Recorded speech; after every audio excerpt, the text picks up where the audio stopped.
Welcome to this tutorial on Helm Templates and Dynamic Manifest Generation.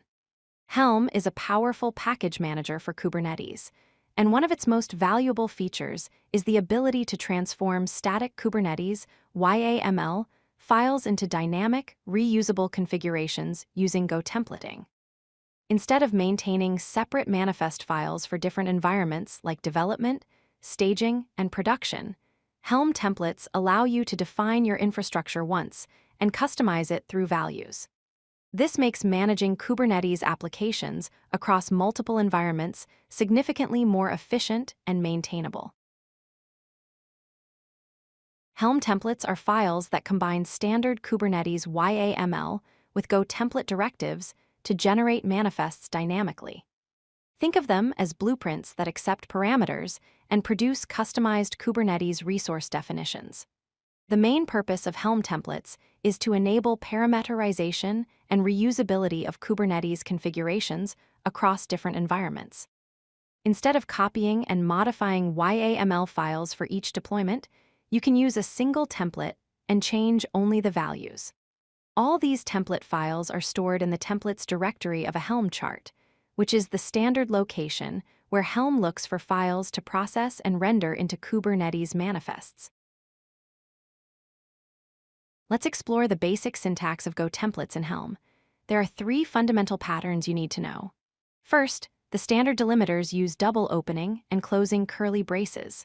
For example, double opening brace dot values dot replica count double closing brace will evaluate and insert the replica count value while preserving any surrounding whitespace. Second, for whitespace control, you can add a dash symbol inside the braces.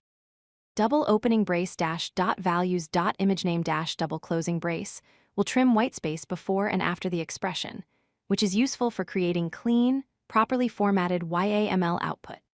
Third, comments and templates are written as double opening brace forward slash asterisk comment text asterisk forward slash double closing brace. These comments are completely ignored during rendering and are useful for documenting your templates for other developers. Helm provides 4 essential built-in objects that give you access to important information during template rendering. The .values object allows you to access all values defined in your values.yaml file. For example, double opening brace.values.image.tag double closing brace retrieves the image tag value. The .release object provides information about the current release, such as the release name using .release.name. The .chart object gives you access to metadata from your chart.yaml file, like the chart version using .chart.version. Finally, the .capabilities object provides information about the Kubernetes cluster capabilities, such as the Kubernetes version using .capabilities.kube version. These objects are the foundation for creating dynamic, context-aware Helm templates. Helm provides over 60 template functions that help you manipulate and transform values. Let's look at 3 important patterns. First, function call syntax allows you to pass values to functions directly. For example, double opening brace quote dot values dot app name double closing brace will wrap the application name in double quotes. Second, pipeline syntax is a more elegant way to chain multiple functions together. Using double opening brace dot values dot app name pipe upper pipe quote double closing brace, you can convert the app name to uppercase and then wrap it in quotes.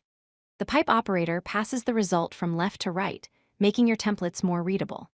Third, the default function provides fallback values when a value is empty or undefined. Double opening brace dot values dot replicas pipe default 3 double closing brace will use 3 as the replica count if no value is specified. This helps you create templates with sensible defaults. Flow control structures allow you to add logic to your templates based on conditions. The if-else statement is one of the most commonly used control structures. You start with double opening brace dash if followed by a condition, then your content, optionally an else clause, and finally end with double opening brace dash and double closing brace. For example, you can check if persistence is enabled and conditionally include volume mount configurations. If the condition is true, the volume mount section will be included in the rendered output. Otherwise, a comment or nothing will be rendered. You can also use logical operators like and, or, and not to create more complex conditions. For instance, double opening brace dash if and dot values dot ssl dot, enabled dot values dot ssl dot cert double, closing brace dash double, closing brace checks, if both SSL is enabled, and a certificate exists before including SSL configuration. This gives you fine-grained control over what gets included in your manifests. Loops in Helm templates allow you to iterate over lists and maps, which is extremely useful for generating repetitive configuration blocks. The range statement is used for looping.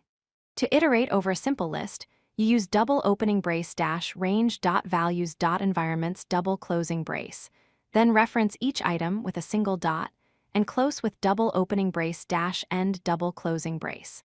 This will loop through each environment in your list and generate a name-value pair for each one. For more complex scenarios, you can iterate over maps with key-value pairs. Using double opening brace dash range $key, comma $value colon, equals dot values dot labels double closing brace, you can access both the key and value in each iteration. The $key and $value variables hold the current key and value as the loop progresses. This is perfect for dynamically generating labels, annotations, or environment variables from your values file. Variables in Helm templates allow you to store values and reuse them throughout your template, making your code cleaner and more maintainable. To assign a variable, you use the colon equals operator. For example, double opening brace dash $real name colon equals dot release dot name dash double closing brace stores the release name in a variable called $real name.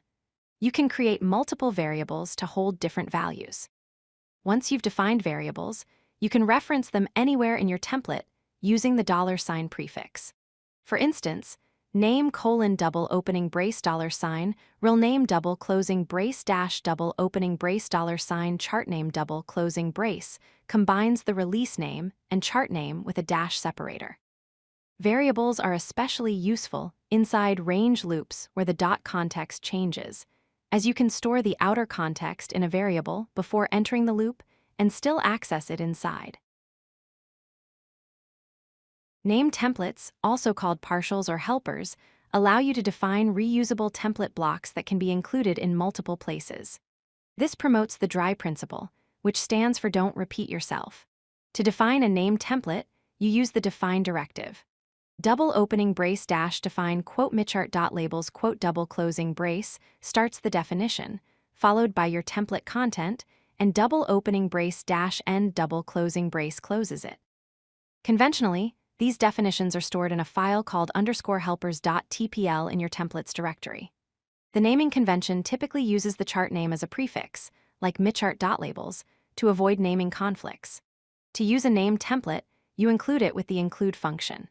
Double opening brace dash include quote michart.labels quote dot pipe nindent for double closing brace will insert the rendered template content and properly indent it by 4 spaces. The include function is preferred over template because it allows you to pipe the output to other functions like nindent for proper YAML formatting. Debugging Helm templates is an essential skill for chart development. Helm provides 3 main commands to help you validate and troubleshoot your templates. First, Helm template followed by a release name and chart path allows you to render your templates locally without actually deploying anything to Kubernetes. This gives you a preview of the generated manifests so you can verify the output matches your expectations. Second, Helm install with the --dry -run and --debug flags performs a dry run installation with verbose output. This simulates the installation process and shows you exactly what would be sent to Kubernetes, including all the rendered templates and any errors that might occur. The debug flag provides additional information that helps identify issues. Third, Helm lint followed by your chart path validates your chart structure and template syntax. It checks for common problems, YAML formatting issues, and template errors before you attempt to install the chart. Using these 3 commands together will help you catch and fix template errors early in the development process, saving you time and preventing deployment failures. If you like this video, hit that like button and don't forget to subscribe. Visit codelucky.com for more such useful content.